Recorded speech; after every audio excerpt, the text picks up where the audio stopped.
Start recording करते हैं, PPT पे आ जाते हैं और इसको शुरुआत करते हैं।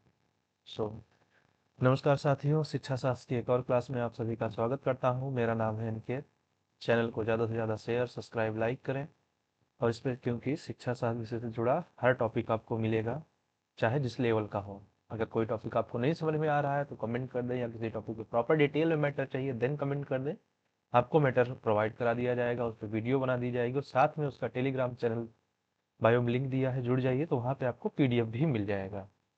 हमने लास्ट क्लास में जो शुरू किया था वो था कि थ्योरेटिकल कंटेक्स्ट ऑफ एजुकेशन, जिसमें से हम इंटरडिसिप्लिनरी रिलेशन को देख रहे थे एजुकेशन के फिलोसफी से, साइकोलॉजी से और सोशियोलॉजी से। तो हमने इसके 2 क्लास कवर कर लिए। आज लास्ट क्लास है इसकी अंत विषय अध्ययन के। तो हम आते हैं अब आज का जो हमारा टॉपिक है। आज हम सोशियोलॉजी कवर करेंगे और यहाँ से शुरू होता है हमारा सोशियोलॉजी। अब जो सोशियोलॉजी में हमें कवर करना है कि इन द स्पेशल या रेफरेंस टू कॉन्टेक्स्ट, सोशियोलॉजी में डोमिनेंस देखना है आपको, कॉन्फ्लिक्ट और रेजिस्टेंस। अब देखो, मुद्दा ये है कि सबसे पहले समाजशास्त्र का कॉन्सेप्ट जान लीजिए थोड़ा सा कि ये चीजें यहाँ पे आए क्यों, या यहाँ पे इसका रोल क्या है। तो देखो, जो समाजशास्त्र के संदर्भ में जब हम बात करते हैं तो शिक्षा क्या होती है कि जो सोशल स्ट्रक्चर्ड होते हैं उनको एक फॉर्म देती है, आकार देती है। फिर चाहे वो उन चीज़ों को मोबिलिटी हो या गतिशीलता देना हो, उनको और मजबूत करना हो या उनको चैलेंज करना हो, तो ये सारी चीज़ों को इफेक्ट करती है एजुकेशन समाज में। ठीक है, अगर एक समाज का ढांचा चला जा रहा है, पहले से बना है और उसी को वो कंटिन्यूअस फॉलो कर रहा है, फिर एक कोई नई चीज आती है, कोई सीख के आता है, तो क्या करता है कि वो समाज के सोशल के स्ट्रक्चर को चैलेंज दे सकता है, उनके पावर को दे सकता है, या तो उसको वो मजबूत बना सकता है, चैलेंज दे सकता है, या मोबिलिटी को इफेक्ट कर सकता है। तो इसी में जब डोमिनेंस यानी प्रभुत्व यानी पावर की बात करते हैं, फिर संघर्ष होता है और रेजिस्टेंस। तो इन्हीं चीजों को हम देखेंगे as a perspective of sociology. तो अब यहाँ पे एक जो हमारा एजुकेशन है वो इस तरह से एक ऐसा प्लेस बन जाता है जहाँ पे सत्ता संघर्ष प्रकट होता है। मौजूदा हायरार्की में या तो मजबूती होगी या चेंजेस होंगे, तो उन सब के रूप में एक प्रॉपर टूल की तरह काम करता है हमारा एजुकेशन।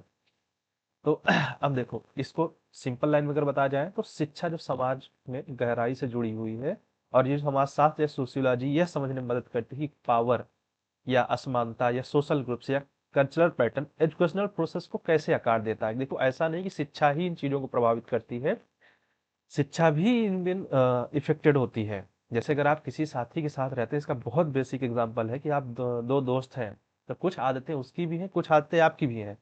तो ऐसा नहीं कि सारी आदतें आपकी ही वो सीखेगा, आप भी उसकी कुछ चीजें सीखेंगे। इसीलिए कहा जा रहा है यहाँ पे, देखो ये लाइन है कि ये कॉन्सेप्ट आपको बताते हैं कि शिक्षा कैसे समाज को बनाए रख सकती है, चुनौती दे सकती है या बदल सकती है। यानी तीनों चीजें हैं कि वो जो एज इट चल रहा है उसको कंटिन्यूअस कर दे, या चैलेंज कर दे, या उसमें हम बदलाव ला दे। तो हमारा सबसे पहला टॉपिक है इसमें डोमिनेंस, प्रभुत्व या वर्चस्व। तो अगर इसको हम सोशियोलॉजी के प्रोस्पेक्टिव से देखा जाए तो मतलब क्या होता है कि एक पर्सन या एक ग्रुप द्वारा किसी अन्य पे या अदर्स पे जो हम कंट्रोल करते हैं या हम नियंत्रण में रखते हैं अपनी शक्ति के द्वारा अपने स्पेसिफिक लक्ष्यों को प्राप्त करने के लिए, या दूसरों को हम क्या करते हैं, इफेक्ट करते हैं, मैनिपुलेट करते हैं, तो ये सारी जो चीजें आती हैं वो डोमिनेंस को आती हैं। और इसका एग्जांपल अगर हमें जो सोशल पर्सपेक्टिव से देखें तो जैसे पॉलिटिक्स हो गया, इकोनॉमिक्स, इकोनॉमिकल हो गया, जैसे राजनीति। जिसके पास सत्ता है वो क्या नहीं कर सकता है, जिसके पास अगर अर्थ है यानी पैसे की चीजें हैं, तो तब भी वो चीजें कर सकता है। और इसको अगर हम 2 लाइन में अगर इसको हम कंक्लूड करें तो डोमिनेंस को आप ऐसे समझ सकते हैं कि एक प्रोसेस है जिसमें कोई समाज, विशेष वर्ग, समूह या इवन थॉट प्रोसेस भी एजुकेशन के, अब यहाँ पे देखो हमें जोड़ के रखना है इसको एजुकेशन से, तो यहाँ पे जो चीज क्या होती है कि शिक्षा प्रणाली और उसके जो क्या कहते हैं टूल्स हैं या उसके जो संसाधन हैं, उनको क्या करते हैं, अपना ज्यादा से ज्यादा कंट्रोल रखती हैं। जैसे इसका सबसे अच्छा एग्जांपल देख लो, हमारे यहाँ बहुत चल रहा है government versus private. Most of the बच्चे गवर्नमेंट स्कूल में क्यों नहीं जाते हैं, प्राइवेट की ही शिक्षा पे पकड़ है, जबकि वहाँ की फीस तक बहुत ज्यादा है। इवन इतनी फीस होती है कि एक मध्यम वर्गीय मिडिल फैमिली इसको अफोर्ड ही नहीं कर सकती है, अगर उनकी अच्छी इनकम ना हो कि एटलीस्ट, हाँ, नहीं सोचो कि एक प्रॉपर वे में देखो कि जहाँ सिर्फ 60 रुपए की फीस में काम हो सकता है, वहाँ लोग 6,000 से 60,000 तक देते हैं। तो ये चीज क्या है कि उन्होंने इस चीज पे अपना नियंत्रण कर रखा है। आपको सीधे कह देते हैं कि आपको पढ़ाना है तो पढ़ाइए, हमारा स्कूल बेस्ट है, आपकी मर्जी। अब इसकी कुछ कैरेक्टरिस्टिक की बात कर ले या के फीचर्स की बात कर ले, तो पावर हायरार्की होती है कि कुछ समूहों को विशेष अधिकार मिलते हैं, और इसका सबसे अच्छा एग्जांपल है हमारे यहाँ वीआईपी ट्रीटमेंट। आप लोगों ने देखा होगा ये इस वीआईपी ट्रीटमेंट का, कि ये जिन लोगों के पास होता है, वो चाहे उनको मंदिर जाना हो, मस्जिद जाना हो, कहीं भी हाँ, जाना हो, क्लब में जाना, इवन कहीं भी, उनको आप डायरेक्ट एंट्री मिल जाएगी और आपको उसी लाइन में लग के उन्हीं चीजों को फॉलो करना है। इसके द्वारा क्या होता है कि रिप्रोडक्शन होता है इनक्वालिटी का, क्योंकि असमानता बढ़ती है। जब आप कोई ऐसी वीआईपी पर्सन जाएगा तो आपके मन में चीजें आएंगी कि यार ये क्यों चला जा रहा है तो इंसान ही ना, कहने के लिए तो अभी हम बोलेंगे। तीसरा पॉइंट होता है कि जो रिसोर्सेज होते हैं इनका कंट्रोल होता है। इनके पास जो जितने रिसोर्स मिल जाएंगे, ओवरऑल पॉपुलेशन की अगर सीधे से कहा जाए कि जो हमारे, मैं बाहर की बात नहीं करता, अगर मैं अपने देश की कहूँ कि जो 1% सिर्फ अमीर लोग हैं, जिनको हम रिच फैमिली बोलते हैं, जितने संसाधन उनके पास मिल जाएगा, जितना पैसा, संसाधन से लेके हर चीज, उतना किसी के पास नहीं होगा। इवन पूरे होल पॉपुलेशन को अगर इंडिया को मिला दो तो। फिर इसका आइडियोलॉजिकल भी डोमिनेंस होता है, जैसे कल्चरल, एजुकेशन, मीडिया के माध्यम से। जैसे इसका सबसे अच्छा एग्जांपल देख लो कि हिंदू मुस्लिम में आए दिन कुछ न कुछ हंगामा हो जाता है, क्योंकि वो किस लिए, अपने वैचारिक थॉट्स के लिए वजह से ही, वो अपने कल्चर की वजह से ही, वो कहते हैं नहीं मैं श्रेष्ठ हूँ, वो कहते हैं मैं श्रेष्ठ हूँ। फिर एक्सेप्टेंस बाई सोसाइटी, तो कहीं कहीं पे समाज में इसे नॉर्मल माना जाता है। जैसे कि कह रहे यार, जैसे किसी के पड़ोसी हैं रोज लड़ते हैं, अरे यार इनका रोज का काम है, मत छेड़ो भी, 2 मिनट लड़ेंगे फिर शांत हो जाएंगे। तो कई जगहों पे इन चीजों की क्या होती है यार, आदत हो जाती है कि यार यहाँ का वही है। जैसे कोई मूवी देख लो तो एक गुंडा होता है जो सबको डोमिनेंस करता है, तो कहते हैं भैया मत लड़ो, 2 रुपए दे दो, चलते बनो, 10 रुपए तो बचे रहेंगे 12 में। अब अगर इसके कुछ थियोरिटिकल पॉइंट दे दें, तो कुछ सोशियोलॉजी के जो एक्सपर्ट रहे, जैसे मार्क्स हैं, वेबर हो गए, ग्रामसी हो गए, तो इन्होंने थ्योरीज दी हैं। खैर यहाँ पे मैंने सिर्फ थ्योरीज का थोड़ा सा नाम दे रखा है, इनके डिटेल पे नहीं जाएंगे। अगर डिटेल चाहिए होगा तो आप लोग बता दीजिएगा। कि जैसे इन्होंने मार्क्स का कॉन्सेप्ट था कि dominance based on class control of economic resources, यानी आर्थिक संसाधनों पर नियंत्रण हो जाता है, जिससे क्लास कंट्रोल हो जाता है और आपका दबदबा बना रहता है। जैसे एक सीधा सा बात, ये हमारे देश में प्रथा देता हूँ, जमींदारी प्रथा। या एक समय ऐसा था कि कुएं से कुछ विशिष्ट वर्ग को पानी भरने की परमिशन नहीं थी, क्योंकि उस पे किसी एक विशिष्ट वर्ग का दबदबा होता था। तो ये उसी का है एग्जाम्पल। फिर जैसे बेवर का था, अथॉरिटी के टाइप पे था कि ट्रेडिशनल हो गया, करेक्टरिस्टिक हो गया, लीगल या रेशनल हो गया। तो अथॉरिटी की जैसे कि आपको पीढ़ी दर पीढ़ी जो विरासत में मिलती जाती है, कि आपके बाप दादा दादा उनके दादा बहुत मजबूत थे, कि 1000 बीघे खेत थे, आप वहीं से शुरू से डोमिनेट करते चले आए, तो आगे भी आप करते जाएंगे। फिर कल्चरल भी आता है। अब जहाँ पे जिस समुदाय विशेष के लोग ज्यादा रहेंगे, तो ऑब्वियस सी बात है कि जो लोग कम होंगे, या जिनकी नंबर्स कम होंगे, मिनिमम होंगे। जैसे अगर मान लो इतना बड़ा कोई क्षेत्र है और इस क्षेत्र में 100 परिवार है, 100 परिवार में 90 परिवार हिंदू हैं, 5 परिवार मुस्लिम हैं, 3 परिवार सिख हैं, 2 परिवार ईसाई हैं। तो ऑब्वियस सी बात है कि यहाँ पे जो कल्चरल डोमिनेंस होगा वो किस परिवार का होगा, हिंदू का, क्योंकि उनका आधिपत्य है, उनके परिवार ज्यादा है, तो जितनी भी चीजें जो बढ़ चढ़ के आपको देखने की मिलेंगी, वो हिंदू परिवार की मिलेंगी। यही जस्ट अपोजिट अगर हो जाता, कोई और कल्चर का होता, तो उसका देखने को मिलता। अब टाइप ऑफ डोमिनेंस में मैंने सिर्फ पॉइंट्स रखे हैं, क्योंकि ये आप लोग इतने तो अंडरस्टैंडिंग है, देख रहे हैं। तो मेनली इसके हम 3 टाइप की बात करते हैं। जैसे पॉलिटिकल्स पे, राजनीतिक प्रभुत्व होता है, कि भाई आप सब जानते हैं कि, बहुत बेसिक एग्जांपल, चलो इतना लंबा चौड़ा नहीं देते, एक लाइन में आपको समझाता हूँ। चाचा हमारे विधायक हैं, इसका यही मतलब है कि वो क्या दिखा रहा है आपको, राजनीतिक प्रभुत्व दिखा रहा है। सामाजिक प्रभुत्व का क्या मतलब है कि समाज में आपकी पैठ है, आप जिस सोसाइटी में रहते हैं, आपने अपना दबदबा कायम किया है। तो वहां पे कोई भी होता है तो जैसे आते हैं तो लोग रिस्पेक्टफुली आपकी जगह दे देते हैं, आपके पैर छू लेते हैं, और रास्ता बहुत क्लियरली दे सकते हैं। आप किसी भी तरीके से कर सकते हैं, बाहुबल के माध्यम से या अपने नॉलेज के माध्यम से, एनी हाउ, पर आपकी सोसाइटी में डोमिनेंस है। फिर आ जाता है आर्थिक, तो ये पूरा आता है इको इकोनॉमिकल कि आपके पास कितना रिसोर्स है, सीधे शब्दों में जितना ज्यादा आपके पास रिसोर्स होगा उतने ज्यादा आप डोमिनेंस करेंगे।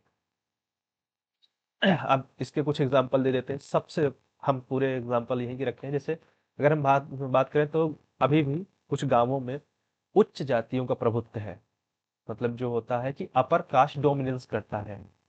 इवन कई दिन आए दिन आप लोग ऐसे वीडियो जरूर देख लेते हो कि, लेकिन इस तरह की घटनाएं नहीं होनी चाहिए। दूसरा, मेल डोमिनेंस, जैसे कि अगर हम अपनी सभ्यता की बात करते हैं, बहुत पास्ट में जाते हैं, तो पता चलता है कि हमारा मातृसत्तात्मक समाज था, यानी फीमेल डोमिनेंस था। लेकिन इस समय क्या चल रहा है, मेल डोमिनेंस चल रहा है। फिर आ जाता है कि इलाइट पॉलिटिकल डोमिनेंट, यानी राजनीतिक पे अभिजात वर्ग का नियंत्रण, कि राजनीति पे भी आप नियंत्रण कर सकते हैं किसी न किसी के द्वारा, अगर आप सक्षम हैं। तो ये इसके बेसिक एग्जाम्पल है। फिर आ जाते हैं हम संघर्ष सिद्धांत। यहाँ पे मैं ट्रांसलेट करना भूल गया, यहाँ पे लिख देते हैं संघर्ष सिद्धांत। अब ये आता है कॉन्फ्लिक्ट थ्योरी। देखो, जब तक डोमिनेंस नहीं होगा कॉन्फ्लिक्ट नहीं होगा। अभी ये चीज समझा दूंगा आगे एक चार्ट बना के। अब संघर्ष सिद्धांत क्या होता है? संघर्ष सिद्धांत कहता है कि समाज में विभिन्न असमानताएं हैं, यानी इनइक्वालिटीज हैं सोशल में, और ऐसी कोई आपको सोसाइटी नहीं मिलेगी कि जहाँ सब चीज समान हो। ये हो ही नहीं सकता, ह्यूमन नेचर में ही नहीं है। ठीक।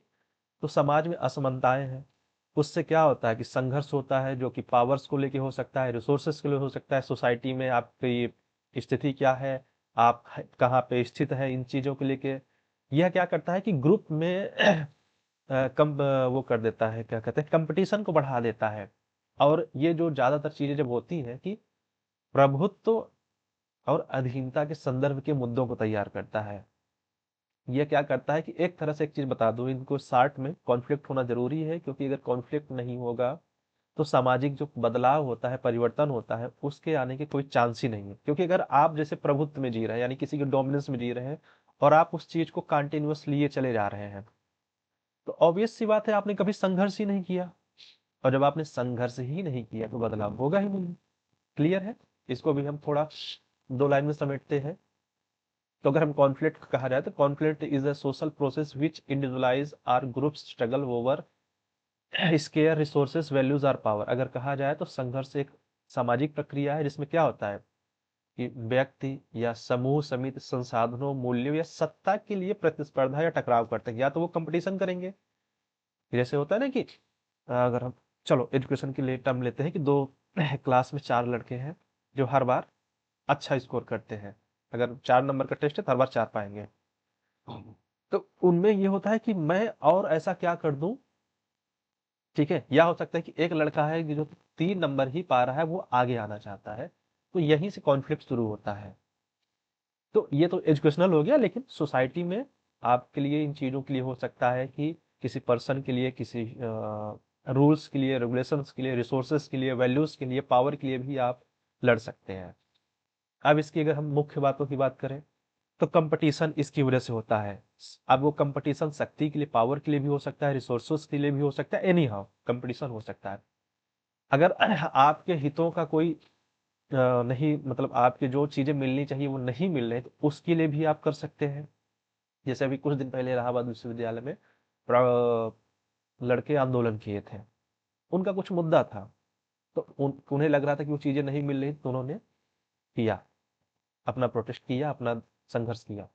फिर सोशल चेंज जनरेटर, सामाजिक परिवर्तन का कारण बनता है। अगर देखो, पहले भी बताया हूं कि अगर प्रभुत्व यानी हमारा डोमिनेंस कंटिन्यू है, आपने कॉन्फ्लिक्ट संघर्ष नहीं किया, तो सामाजिक परिवर्तन कभी होगा ही नहीं।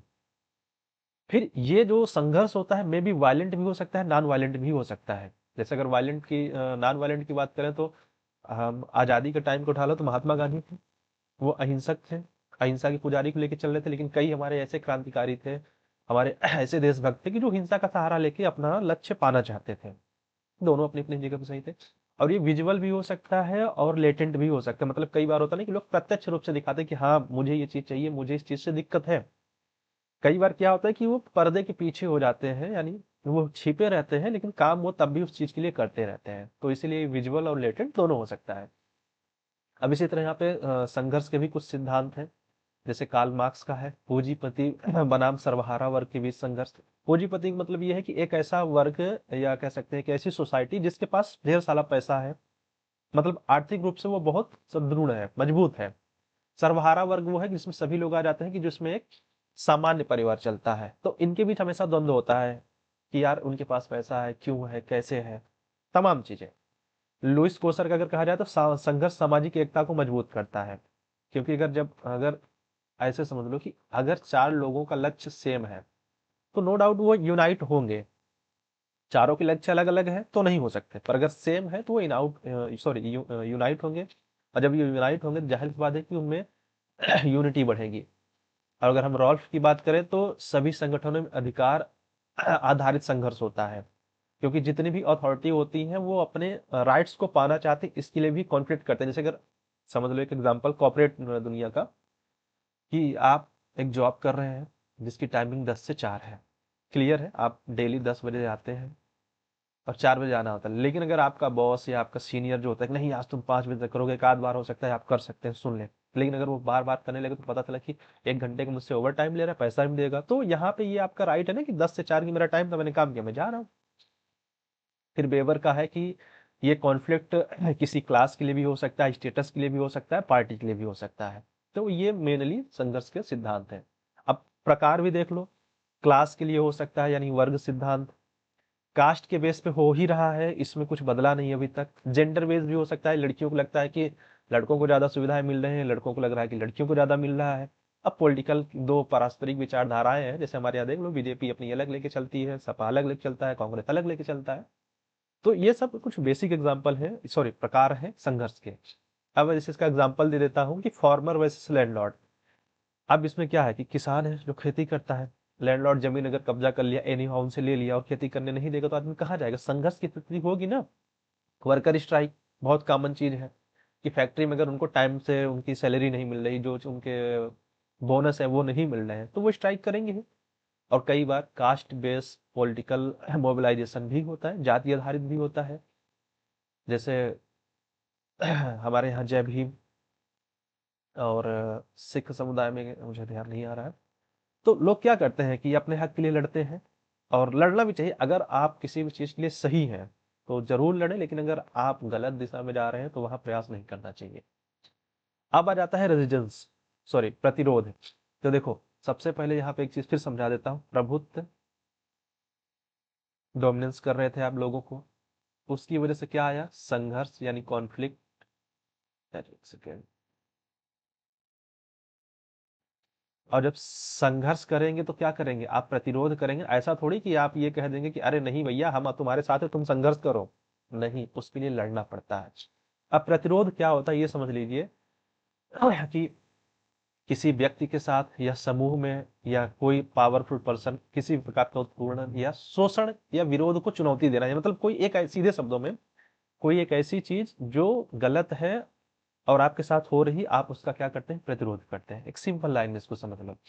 अब इसमें क्या होता है कि कुछ लोग इसको अगर हम सोशल स्ट्रक्चर में देते हैं कि स्थिरता को बिगाड़ने वाला होता है। जैसे अगर हम कहा जाए हमारे यहाँ अगर हम क्लास सिस्टम की बात करें, कास्ट सिस्टम सॉरी, तो उसमें क्या आता है कि अपर क्लास आएगा, ऐसे समझो, ये नहीं, हम अगर जनरल कह दें, ओबीसी कह दें, एससी कह दें और एसटी कह दें, तो इनमें भी क्या होता है, संघर्ष चल रहा होता है। अब ये एक सोशल स्ट्रक्चर है, कायदे से देखा जाए तो ये एक सोशल स्ट्रक्चर है और इसमें चीजें फिक्स है कि किसको क्या करना है। लेकिन जब इनको बनाया गया था तो इनका रूप पॉजिटिव था, लेकिन बाद में इनका ये बैलेंस बिगड़ा और ये निगेटिव वे में चली गई। तो अब यहाँ पे क्या होता है कि इन चीजों को बैलेंस करने के लिए आप क्या करते हैं, चैलेंज करते हैं, प्रतिरोध करते हैं, रेजिस्टिंग करते हैं। यानी आप उस चीज के खिलाफ है सीधे शब्दों में, और आप लड़ते हैं। अब यह क्या हो सकता है, निष्क्रियता, गैर अनुपालन, सक्रिय विरोध हो सकता है, संगठित सामाजिक आंदोलनों में, भाई जैसे प्रतिरोध दे दे तो हमारे यहाँ आजादी का आंदोलन ले लो, सबसे बढ़िया है कि वहां क्या था, संघर्ष के साथ क्या था, बराबर प्रतिरोध किया जाता कि तुम मुझे एक तमाचा मारोगे लेकिन मैं फिर भी नहीं हटूंगा, मैं वहीं रहूंगा। तो कह सकते हो कि अब यहाँ पे जो डोमिनेंस के खिलाफ आपने कॉन्फ्लिक्ट शुरू किया, अब यहाँ पे वो डायरेक्ट दिखता है। तो वही चीज रेजिडेंस, सॉरी रेजिस्टेंस है, आप क्लियरली उस चीज को मना करते हैं। सीधे शब्दों में अगर कहा जाए, यहाँ से पढ़िए, ये लाइन पूरा इसका प्रॉपर है कि जिसमें ऐसी चीज के खिलाफ आप सक्रिय व्यवहार करते हैं, एक एक्टिव प्रोसेस दिखाते हैं जिसमें से कोई चीज ऐसा लग रहा है कि यार गलत है, अनुचित है, ठीक है। आप जैसे कि किसी का धर्म उसकी इच्छा के विरुद्ध बदलना, तो ये सारी चीजों का अगर आप विरोध करते हैं तो ये सब उसी में आएंगे, ठीक। जैसे मैंने अभी थोड़ी देर पहले कॉर्पोरेट का बताया था कि 10 से 4 आपका वर्क टाइमिंग है, लेकिन आपको सीनियर या आपका एचआर जो भी है वो आपको रोक रहा है कि नहीं आप 2 घंटा एक्स्ट्रा, ऊपर से पैसा भी नहीं दे रहा है, तो आप डायरेक्टली उस चीज को मना करते हैं। और इसको हम फिर इसको हम समराइज करते हैं 2 लाइन में। तो इसमें वो सारी एक्टिविटीज जाती हैं जिसमें से कोई पर्सन या ग्रुप जो क्या होता है कि डोमिनेंस या इनइक्वालिटी या इनजस्टिस का विरोध करते हैं। ये एक स्ट्रक्चर्ड फॉर्म में भी हो सकता है या अनस्ट्रक्चर्ड फॉर्म में भी हो सकता है, कि जहां पे जैसा होगा उस हिसाब से ये होगा। अब इसके अगर हम फीचर्स की बात करें तो चैलेंज अथॉरिटी, कई बार आप क्या करते हैं कि जो अथॉरिटी होती है उसी को चैलेंज दे सकते हैं। अगर आप लगता है कि आप क्लियरली सही हैं और आपके पास प्रूफ एविडेंस है तो लोग चैलेंज देते हैं। इसका जो मेन पर्पज होता है कि गोल ऑफ सोशल जस्टिस, की सामाजिक न्याय, कि आपको न्याय मिले है समाज में, ये एक वैल्यूज ना बने कि हाँ किसी के साथ गलत हो रहा है। ये सिंबॉलिक भी हो सकता है और डायरेक्ट, जैसे वहां पे थोड़ी देर पहले बताया था ना कि ये लेटेंट भी है, विजुअल भी है। तो ये प्रतीकात्मक रूप से कई बार देखा हो ना कि लोग यहाँ पे रिबन बांध के विरोध करते हैं, तो ये प्रतीकात्मक विरोध है किसी चीज का कि हाँ हमें नहीं अच्छा लग रहा है। अब ये कलेक्टिव भी हो सकता है, इंडिविजुअल भी हो सकता है कि आपका जो विरोध है अगर आप सेम चीज के लिए है तो जाहिर सी बात है कि आप कलेक्टिव रूप में जाएंगे, और या तो आप फिर इंडिविजुअल फेस करेंगे। अब इसमें एक चीज और है कि ये तो या तो ये चीजों को चेंज कर देगा, या तो ये रिवॉल्यूशन ला देगा यानी क्रांति, या तो उस चीज में देखो विरोध जो होगा, आप जो रेजिस्टेंस करेंगे तो किस चीज के लिए, सबसे पहला फोकस ये होता है कि सुधार हो, चीजें बदल जाए। आप कुछ अपनी मांग रखेंगे, कुछ फैक्ट्स रखेंगे, अगर वो एक्सेप्ट हो जाती, बदल जाता है, no doubt, no problem. In case नहीं होता है तो क्या होता है, क्रांति होगी, फिर आप उस पावर, उस अथॉरिटी को जड़ से उखाड़ देंगे और नए नियम से, नए तरीके से रूल करना शुरू करेंगे। अब इसके फॉर्म्स देख लेते हैं। जैसे एवरीडे जस्टिस, इसको जेम्स स्कॉट कह सकते हैं कि गुप्त तरीके से, एक मतलब कह सकते हो साइलेंटली, लेकिन हम धीमा काम करते। जैसे कई बार क्या होता है ना कि काम को हम काम, जैसे अगर आपका बॉस कह रहा है कि ये काम मुझे 5 दिन में चाहिए, तो भी मन में सोच के बैठे 5 दिन, हम तो इसे 15 दिन में नहीं करेंगे। फिर ये ऑर्गेनाइज मूवमेंट हो सकता है, जैसे सामाजिक आंदोलन हो गया, यूनियन आंदोलन हो गया, छात्रों का आंदोलन हो गया, तो ये ऑर्गेनाइज होता है। कल्चरल में अगर हम देखेंगे तो हम कला के माध्यम से, लिटरेचर के माध्यम से, अगर आप हिंदी और लिटरेचर के बच्चे हैं तो इसके बारे में आप जानते हैं। फिर पॉलिटिकल हो गया, इसमें भी वही चीज, सेम चीज है कि आप रैलियां निकालते हैं, लोगों को कल इकट्ठा करते हैं, और किसी चीज का अगर कोई सामने वाली पार्टी एक ऐसा रूल ला रही है कि जो सही नहीं है तो आप क्या करते हैं, उसका अपोज करते हैं। अब इसके एग्जाम्पल भी हैं जैसे दलित आंदोलन हमारे यहाँ, जो कास्ट सिस्टम को चैलेंज करते हैं। जैसे कि हमारे यहाँ क्या कहते हैं यार, अभी देखो याद नहीं आ रहा, याद नहीं, हाँ, पुरुष प्रधान समाज है, तो महिलाएं क्या कहते हैं, इसके लिए भी वो लड़ती हैं कि भाई हमें इक्वल रखो ना, क्यों उनका हक ज्यादा है या उनका है। फिर निवेशवाद, भाई इंडिया फ्रीडम, इसका सबसे अच्छा एग्जांपल है कि इंडियन फ्रीडम स्ट्रगल, भाई जब आए खासकर अंग्रेज, तो उन्होंने जो टार्चर करना शुरू किया तो उसका विरोध करना जरूरी था, वो बहुत ज्यादा हो रहा था। तो ये सारी चीजें उसके एग्जाम्पल्स हैं। अब देखो ये चीजें हैं, relationship between dominance, conflict, resistance, इसका एक फ्लो चार्ट है। देखो सबसे पहले डोमिनेंस है, यानी आपके पास, सॉरी एक मिनट, आपके पास शक्ति है, एक सिंपल वे में बताऊं, आप उस शक्ति का यूज अगर निगेटिव वे में कर रहे हैं तो आप क्या क्रिएट कर देंगे, कॉन्फ्लिक्ट। अगर आप पावर का निगेटिव वे में ले जा रहे हैं, अगर आप उसका अच्छे चीजों के लिए यूज करेंगे तो कभी नहीं होगा, संघर्ष आएगा ही नहीं। जैसे इसका एग्जांपल देख लो, हमारे यहाँ के धार्मिक सीरियल देख लो, सबसे बढ़िया, असुर तपस्या करते हैं, पावर पाते हैं, फिर वो अन्याय करते हैं, फिर लोग उनका विरोध करते हैं, देन हमारे जो देवी देवता, हमारे अग्रह, अनुनीय, पूजनीय, वो क्या करते हैं, फिर वो आके अवतार लेके उनको पीट पाट के भगा देते हैं। तो मुद्दा क्या है कि डोमिनेंस है, आपके पास पावर है सिंपल शब्दों में, तो आप अगर उसका पॉजिटिव वे में यूज कर रहे हैं सब चीज बैलेंस चलेगी। निगेटिव जहां वो गया तो वो तुरंत कॉन्फ्लिक्ट को क्रिएट कर देगा, और कॉन्फ्लिक्ट यानी संघर्ष क्या करेगा, किस तरफ जाएगा, प्रतिरोध की तरफ जाएगा। और जब प्रतिरोध आ गया तो प्रतिरोध क्या करेगा, आपको सोशल चेंज की ओर ले जाएगा। तो ये इसका चार्ट है। कि शुरुआत डोमिनेंस हुआ और खत्म कहाँ होगा, ये सोशल चेंज पे। अब इसको ये चार्ट पढ़ लो कि ये कैसे लिंक करता है। डोमिनेंस क्या करता है, कॉन्सेप्ट 3 है आपके, dominance, conflict, resistance. Role in education में क्या करता है, डोमिनेंस क्या करता है, कंट्रोल करता है आपके करिकुलम को, लैंग्वेज के नॉर्म्स के। जैसे आपके जो करिकुलम बनाया गया है, आपकी जो लैंग्वेज है, आपके जो मानक है, ठीक है। अब इसका इफेक्ट क्या करता है कि ये प्रोड्यूस इनइक्वालिटी यानी असमानता को बढ़ा देता है। अगर हम कॉन्फ्लिक्ट की बात करें तो कंपेटिंग ग्रुप डिमांड्स, आपका क्या हो रहा है, संघर्ष हो रहा है। अब ये क्या करता है कि लीड्स करता है, इसका जो रिजल्ट निकलता है कि रिफॉर्म पॉलिसीज यानी पॉलिसी को बदला जाए, ये पॉलिसी सही नहीं है। रेजिस्टेंस क्या करता है कि चैलेंज कर देगा सीधे किसको, डोमिनेंस को। और ये क्या करेगा कि आ, उसको डेमोक्रेटिक चीजों को आगे ले आएगा। अब आ जाते हैं हम कुछ क्वेश्चन पे। तो हमारा पहला क्वेश्चन है कि dominance in education refers to, यानी शिक्षा में प्रभुत्व का आशय क्या है। अब आपको देखो, ये कॉन्सेप्ट आप जो पढ़े थे वो सोशियोलॉजी के पर्सपेक्टिव से पढ़े थे, अब इनका यूज आपको एजुकेशन के पर्सपेक्टिव से करना है। तो अगर यहाँ पे देखा जाए तो डोमिनेंस क्या होता है कि आपके प्रभुत्व की बात करें तो संसाधनों का समान वितरण नहीं होता है डोमिनेंस में। अवली अगर हम स्टूडेंट सेंटर कर दें तो वो भी नहीं होता। और कह रहा है कि इनइक्वालिटी ना हो, नहीं हो ही नहीं सकता। तो बचा क्या है इसमें से, एक समूह का पाठचर्या मूल्यों पे नियंत्रण होता है, यानी एक प्रॉपर ग्रुप को करिकुलम और आपके वैल्यूज पे कंट्रोल कर रहा है।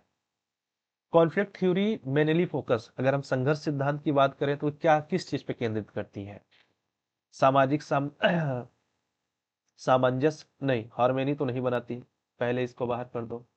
मोरल एजुकेशन की बात ही नहीं संघर्ष में। छात्र प्रेरणा नहीं, समूहों के बीच शक्ति संघर्ष की हमें चाहिए। संघर्ष में बताया ना कि हमें संघर्ष होता है कि ये चीज चाहिए, ये पाने के लिए। अब शिक्षा में रेजिस्टेंस का, अभी देखो पहले यही सेम चीज प्रतिरोध के लिए पूछा था, अब रेजिस्टेंस के लिए। तो क्या होगा यहाँ पे, पहला है आपका प्रभुत्वशाली संस्कृति को स्वीकारना नहीं। आप विरोध कर रहे हैं तो अगर कोई डोमिनेट कर रहा है तो उसको एक्सेप्ट नहीं करेंगे। ड्रॉपिंग स्कूल, ये भी इसका सोल्यूशन नहीं है। स्टूडेंट कंपटीशन नहीं। क्या होगा कि इनजस्टिस प्रैक्टिस को आप अपोज करेंगे, यानी जो भी ऐसा लग रहा है कि गलत है उस चीज का आप विरोध करेंगे। अब भारतीय शिक्षा में अगर हम एक प्रभुत्व का उदाहरण की बात करें कि इंडियन एजुकेशन सिस्टम में इसका क्या हो सकता है, एक एग्जांपल डोमिनेंस का। तो स्कूलों में मातृभाषा का प्रयोग नहीं, सभी के लिए मुफ्त शिक्षा नहीं, एक स्पेशल वर्ग को फेलोशिप नहीं। इसका जो सबसे अच्छा एग्जांपल है कि इंग्लिश मीडियम प्रिविलेज, यानी जब आपको अंग्रेजी के माध्यम से शिक्षा की बात करते हैं, यानी कह सकते हैं ना कि इसका देखते नहीं कि अगर आपको चुनने के लिए दिया जाता है परिवार को, फैमिली को, तो वो हिंदी की बजाय प्रेफर करते हैं किसको, इंग्लिश। और इसी का कारण ये है कि सीबीएसई बोर्ड का है, आईसीएसई बोर्ड का है, इससे संबंधित है। और इनकी फीस, जहाँ हिंदी मीडियम में आपको नॉलेज वही दिया जाएगा, बस उसका मीडियम चेंज है कि जो फीस आपकी साल की सिर्फ 6,000 लग सकती है, वो आप देते हैं कितना, साल की 60,000। अच्छा यहाँ पे सॉरी, यहाँ पे आर मिसिंग है, R. Resistance can be express, आप प्रतिरोध को किस रूप में प्रकट कर सकते हैं, ठीक है। गृह कार्य को बढ़ाना नहीं, होमवर्क इंक्रीज करने से नहीं होगा, डोमिनेंस को आप सपोर्ट करने से भी नहीं होगा, इनजस्टिस को आप इग्नोर करेंगे तब भी नहीं होगा। तो इसका जो होता है रेजिस्टेंट यानी छात्र आंदोलन, हम एजुकेशन के पर्पज से बात कर रहे हैं तो स्टूडेंट प्रोटेस्ट को हम लेंगे। सो ये रेफरेंस रहा है इस क्लास के पूरा। और अगर आप यहाँ तक आए हैं तो चैनल को फिर से कह रहा हूँ कि ज़्यादा से ज़्यादा शेयर सब्सक्राइब करें। और आपका एक शेयर सब्सक्राइब लाइक मुझे भी मोटिवेट करता है। देखो मुझे भी तो ये है ना कि आप लोगों तक पहुँच रहा है कंटेंट, मुझे भी अच्छा लगना चाहिए कि हाँ आप लोगों ने देखा है। तो चैनल को ज़्यादा से ज़्यादा लाइक शेयर सब्सक्राइब करें। और किसी भी टॉपिक पर आपको डिटेल वीडियो चाहिए, अगर आपको नहीं समझ में आ रहा है तो मैं फिर से कह रहा हूँ कि आप कमेंट कर सकते हैं, उसका प्रॉपर आपको वीडियो मिल जाएगा, उस पर टॉपिक मिल जाएगा, आपके नोट्स मिल जाएंगे। सो आप इसको ज़्यादा से ज़्यादा शेयर एंड सब्सक्राइब करें। हम लोग मिलते हैं अगले टॉपिक पे। सो तब तक के लिए थैंक यू।